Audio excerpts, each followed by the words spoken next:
the camera. I could, but I ain't. All right, so here I am, SRD, Sweet Ransom Diversity Consulting, here at St. Gregory the Great Catholic School. And we just we're just finished talking about the first parts of conflict management, the different styles that people have, you know, whether they tend to be accommodating, avoiding, compromising, collaborating, or competing. What's your approach and how does it normally work? We invite people to talk through their real conflicts in the class. And so Principal Paulette Clagon and Angela Romo, who's a vice principal, had a pinch 3 years ago the last time I was here. And the pinch was that Paulette didn't always support Angela with the decisions that she made. For example, the teachers or staff may come to Angela, may not necessarily like Angela's answer, so then they go to Paulette and Paulette's answer would be different. And so Angela decided to discuss her concerns with Paulette in front of the class. And they worked out what we call a pinch. You remember that? Yeah. And so it worked out well. And now, 3 years later, they can't even remember what the pinch was. I had to tell them what the pinch was. And a pinch is when there's some discomfort, like a pinch, right? And how you can use these conflict management tools to work through. So we'll go to you first, Angela. And tell us, 3 years later, how has it been working with Paulette? Well, I think for one thing, that resolution, we both became more aware. We both definitely have different styles of communication. She does always say, oh, I'm a bad communicator. Or she'll say, I suck at that or something. And then I always go back to her, you're actually really nicer. And I am sometimes the bad guy. You know, I'm more upfront, more, I don't want to waste time and tell them, gosh, that was really nice of you, but it sucked. So, you know, because I think sometimes just to be upfront. So I've learned from her to like rethink sometimes, like my approach. And I think she's learned a lot more about to be a little more direct, like not just think and I don't mean she, but I felt that sometimes she assumes they understood what she was saying, and then she gets upset that they didn't do what she wanted to say. But I had a talk, we talked a lot, that I think you have to be more upfront. You're nice about it. Like sometimes it would be, well, if you guys want to, it's a good idea to, you might want to try this. And then she might be upset that they didn't do it. And I say, well, because you didn't say it that way. You gave them an option. I'm more, hey, you guys, this is what we're going to do. Let's try it. You're going to try it, and I'll check in with you later.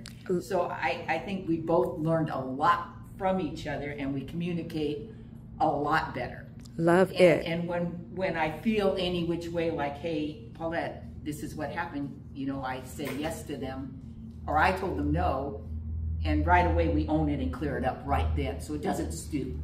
I love that. And did the class give you those? She's right. I am the only one that stews on it.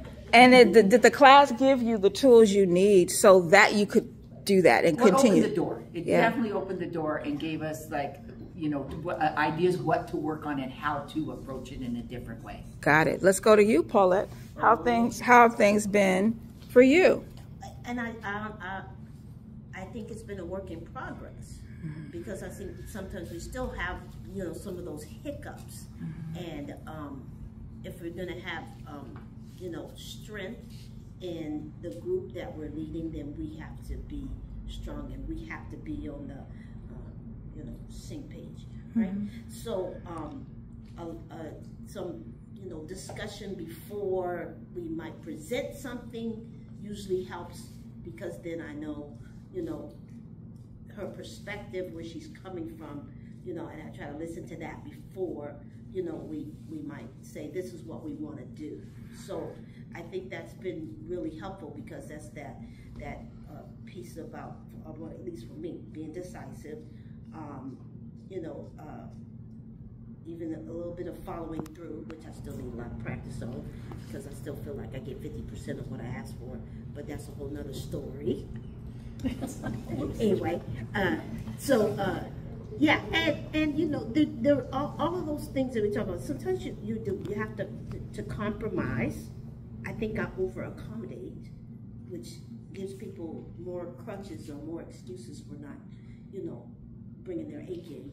But as far as communicating, I think there's definitely a stronger bond, and there's, you know, that level of respect. I asked her to be the vice principal, so therefore I should be in that role of, yes, you're supporting me, and I'm asking you to do this because you have a level of expertise or what I'm looking for to be that balance in a you know, strong leadership. So I love that. I hope I'm not off task. No, you're not. And what you're doing is you're incorporating with a part of this journey of discovery too is learning what your communication style is. And working within that, understanding others, and then when there's conflict, how you manage it so that conflict is not the destination, it's just the outcome. Yeah. You know, what's going to get you. No, I shouldn't say. I said that wrong. Conflict is not the ultimate destination, but it is a street that gets you through to get to where you want to go, which is the destination, which is harmony, right? All righty then. Thank you both. And this is one of my first praise reports on camera where people really talked about how they worked through the pinch, because I asked them, hey, do you guys got any pinches now you want to work out for this next class? And they said no. All right. So thanks again. And would you recommend SRD to other schools? Maybe. What? Oh, no. Just kidding, Robin. You know I've recommended you to the principals in this area. So. Definitely. Yeah, definitely. Yeah. All right. Let's give them a hand, class. All righty then. And lunch is here. Is it lunchtime? All right.